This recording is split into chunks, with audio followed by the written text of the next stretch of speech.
आँखों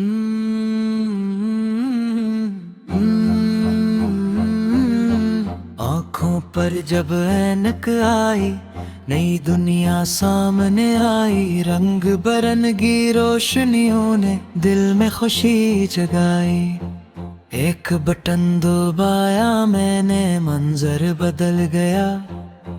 घर बैठे बैठे जैसे सारा जहां मिल गया।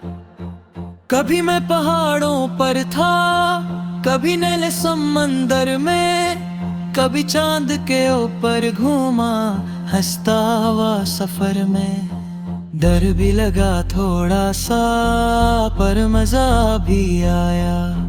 वर्चुअल दुनिया ने सबको हैरान बनाया।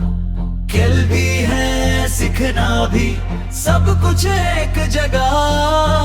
ख्वाबों जैसी लगती है ये अनोखी फजा। मगर याद रहे बच्चों, असल दुनिया भी प्यारी है। वर्चुअल हो या सच, खुशी सबसे निराली है। Subscribe my